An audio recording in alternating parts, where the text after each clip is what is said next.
went to my Toastmasters meeting today? Yeah, you said it went well. What happened? Bob Herbst was my evaluator. He said I talked like I knew what I was talking about. Good morning, Brad. Hey, Brad, how you doing? Good, how are you? Doing great. Good. You can move the seat back a little bit if you want to. No, I'm good. You sure? Yeah, good enough. Polishing strapped in? polishing the dash with your knees. I've sat in worse.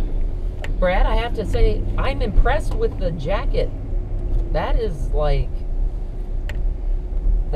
fancy. It was a random clearance purchase at Target. Oh, really? Yeah. It's very nice. Well, thanks. And I have a briefcase and polished black shoes. Both of Gray which I don't have. gray dress slacks and a blue. I'm too big to Dress buy shirt. clothes at Target. I am right on the borderline. I find some things sometimes. This is a joke that we have in our family. Do you know how you know when you're in a big man store? How? They hang the belts from the ceiling. Oh. And if you've ever been in a big man store, that's really funny because they do hang the belts from the ceiling. You have to get one of those. You do? Yeah, you have to get one of those things. No. Yeah. For a belt? Yeah. There's a lot of circumference you got to cover with the belt. Okay. 12-foot belt? Might be. You never know. Is Target your department store of choice? Generally, Yeah. I don't know. For buying clothes. For buying clothes, I actually buy groceries there sometimes Oh, yeah. too. You could do that now. Back in the day, you couldn't. Yeah. Oh yeah. I remember being a little kid and then remodeling the place in Mason City. Do you live in Sheffield? No, I live in Hampton. Oh, Hampton. Really? I thought you lived in Sheffield. Nope. I've been lying to people when they ask where people live.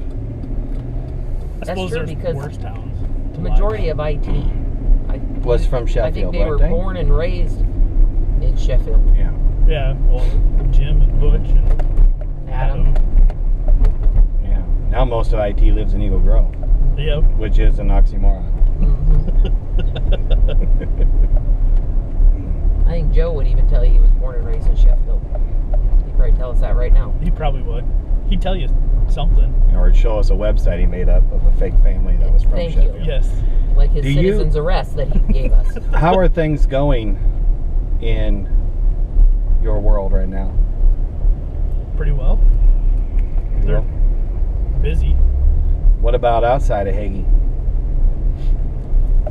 Well enough. I don't know. It's kind of pretty simple. Since I'm single and no kids or anything, I can just kind of do however I please. I found some red-bearded kids online. You sure?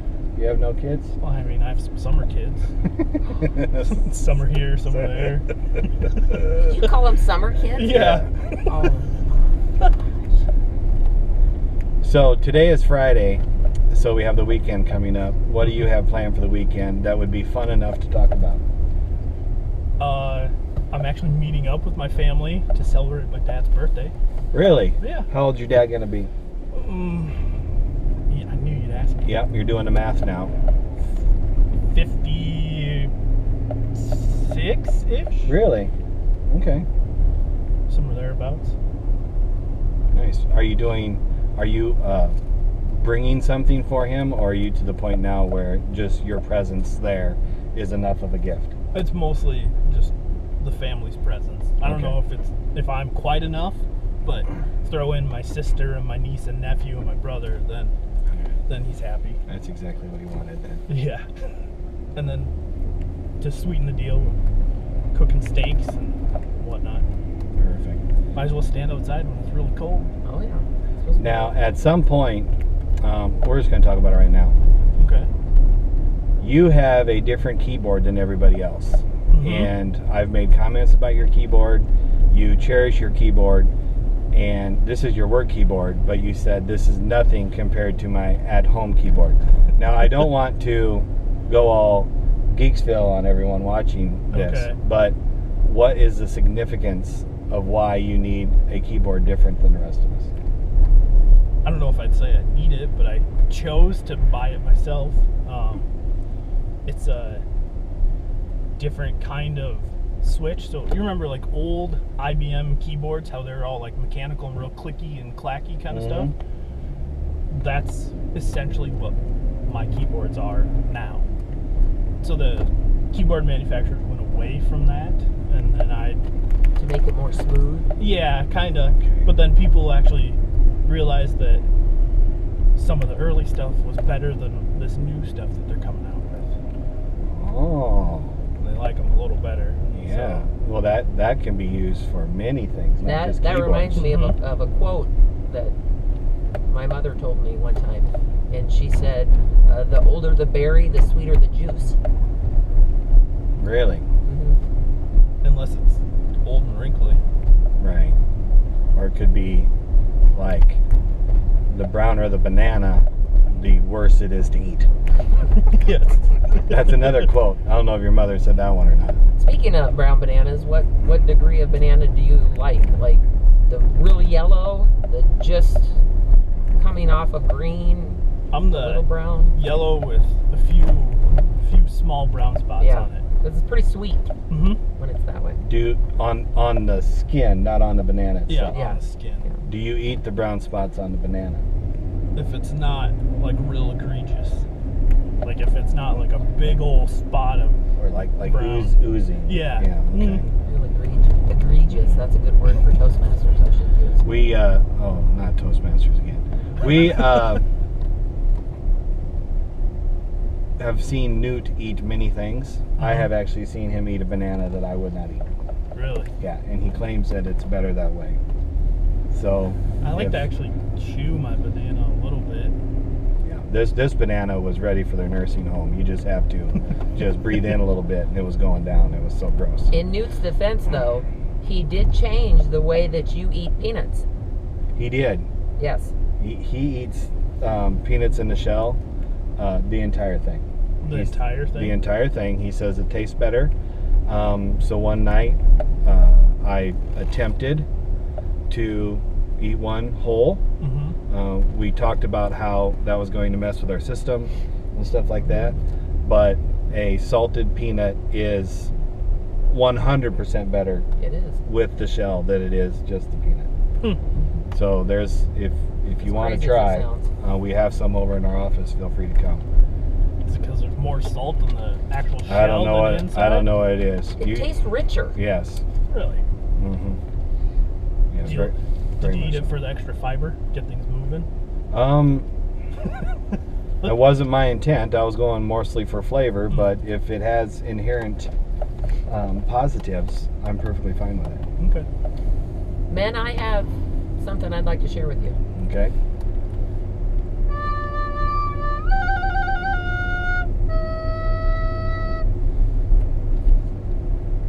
Technology is a useful servant, but a dangerous master.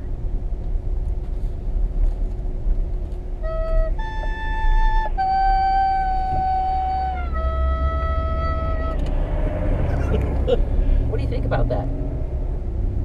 Technology is a useful servant, but a dangerous master. Sounds, I don't know, sort of plausible. But then again, you're always in control of technology, so it's only you letting it master yourself. Right. It's not Skynet syndrome or Yeah. anything like that. The machines are not rising against us yet. Yet, Yet, Elon Musk thinks that AI is the scariest thing ever. I believe that. Yeah. As soon as a computer becomes self-aware, that would be bad.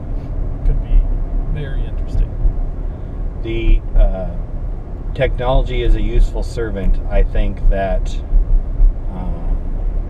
I am someone growing up with that in mind, because I practiced typing on a computer, yeah. not on a typewriter, and it was an Apple IIe, but still, and that was one of the one of the earlier mass-produced probably computers. I remember when the first Macintosh showed up at our computer lab at school. So we had 3 of them in the back of the room, so that was a big deal to be able to go over and work on the Macintosh. And I hardly ever get stopped by this light in this big town, but we just did. I think I got stopped twice. And so computers have always been around us. You know, let's think of something else.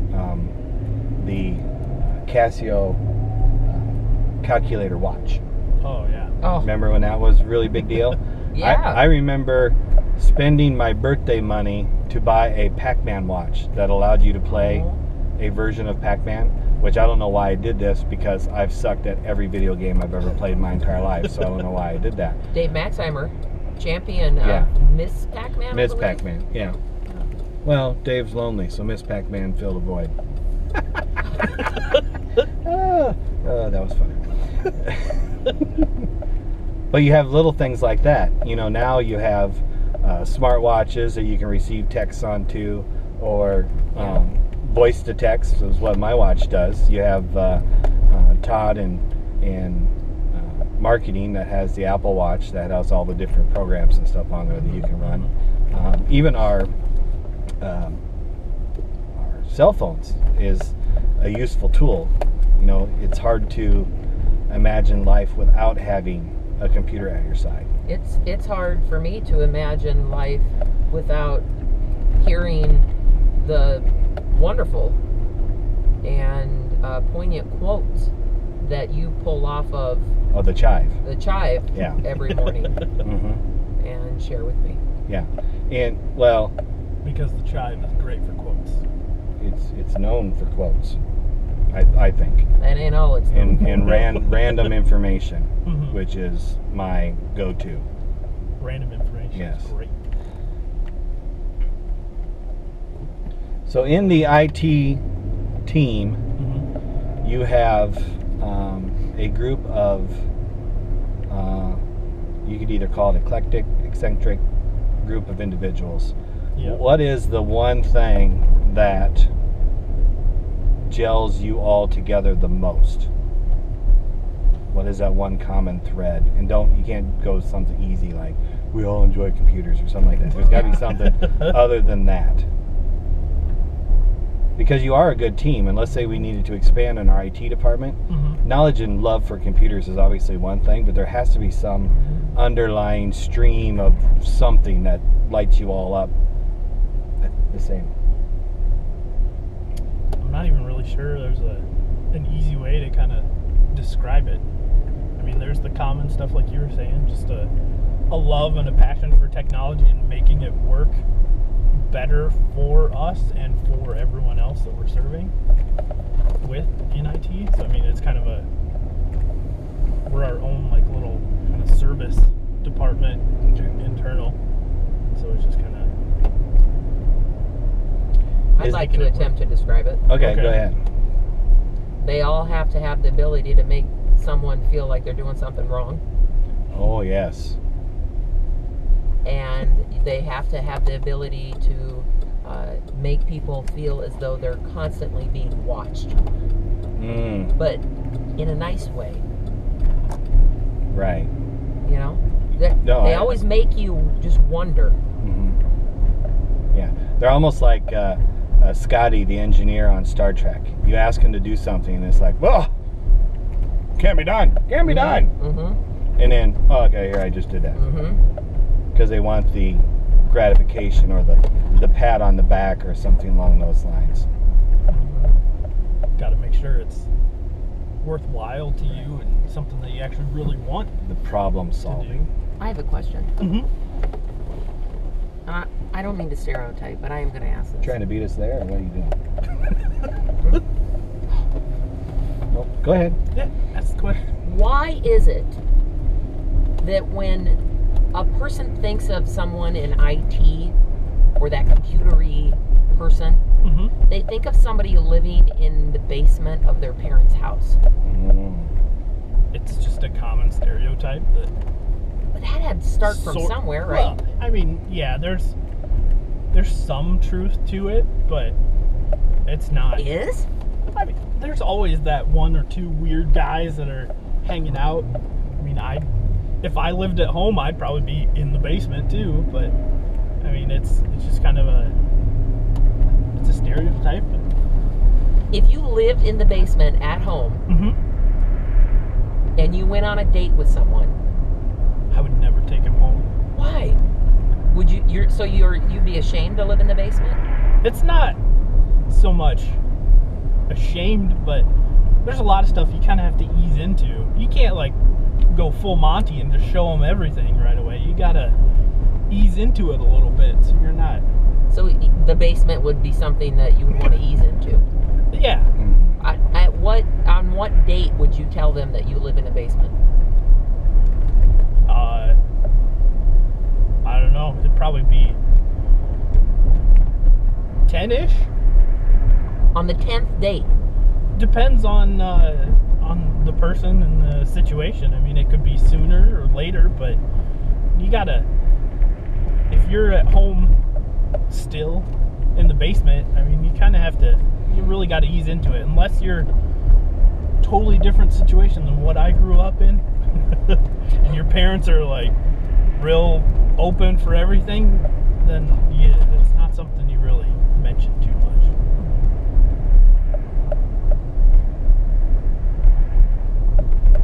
Got to dazzle. Probably call it a lower level sublet Yeah. apartment. They would. And That's- Yeah. You'd You're have to not play it living up with- somehow. Yes. you're not living with your parents. They you're would living with say your that's housemates. Jeff and Diane, Yeah. Mhm. Yeah. Jeff and Diane. right? Yeah, exactly. That's Jeff and Mhm. Diane. Yeah. Yeah, she's just really nice and motherly. But then there's also that hump where you become, I moved back in with my parents to help out type thing. So then now you're the white knight Yes. coming in to take Yes. care of mom and dad. I think it's just how you tee it up. Mm-hmm. Exactly. Whether or not mom and dad actually need it taken care of might be another story. Well, you wait till the 20th date to let her know that.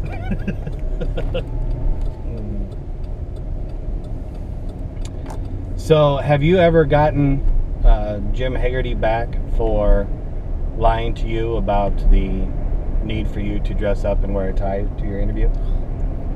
I feel like I kind of did with that video of him doing the ride the cowboy kind of thing. Good. That was good. That was a good one. I got that. That was good. Yeah, because that'll live forever. I mean, Jim can ride a cowboy.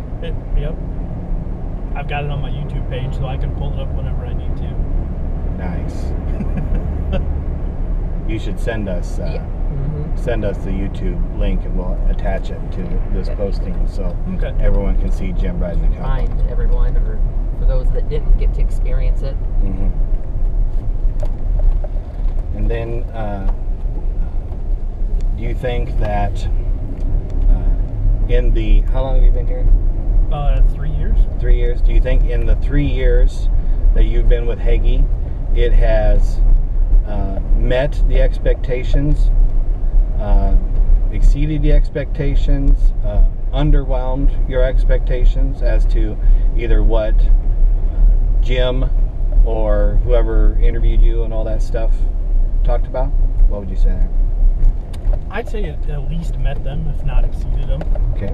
Good. I mean, I even did before I even did an official interview, I did a walk around with Jim and kind of took a tour of the plant and found out what the company was all about before he even applied.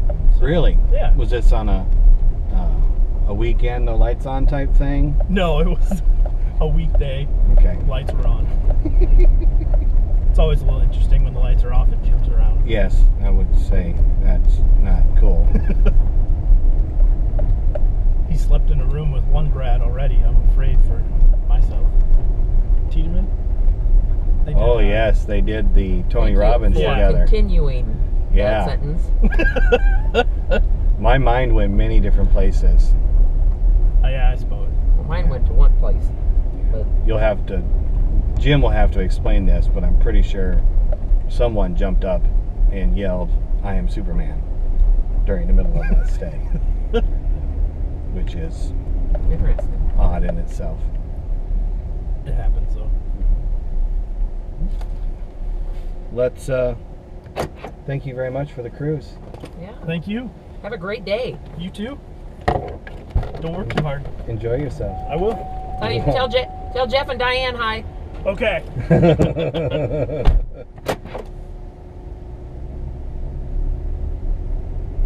It is true. Some people do. Like, whenever you think of somebody in IT, You automatically think of that. yeah, I almost, like, this quote that I read, technology is useful servant, but a dangerous master. Mm-hmm. It says, you know the little quote where it normally says a name? It said, some guy who lives in a basement. I believe that. Yeah. I believe that. I think that even when they move out on their own, IT people still prefer the basement. So like their main floor very well could be, you know, pristine because they don't touch it. They just go there for the kitchen, and then they spend most of their time in the basement. That's where they're the most comfortable. Because I think that secretly they're control freaks and they like to have their own lair. Mm-hmm. It's like a lair. Yeah. You know? Yeah. And who the hell's going to go down to the basement? Nobody wants to spend time in the basement. If you've noticed in James Bond movies, ever since the invention of the computer, the villain has always been an IT person dealing with technology. They're going to take over the world that way. So realistically, we should probably screen IT people even more because they are most prone to become super villains. I tell you what, that's one of the questions we need to ask them is, what's your favorite Bond movie? And if they quickly answer, they're done. Right. Oh, exactly. Or the look on their eyes, it could be favorite Bond girl. I think everybody has a favorite Bond girl. Okay, that was Brad Steen. Yeah. See you next week.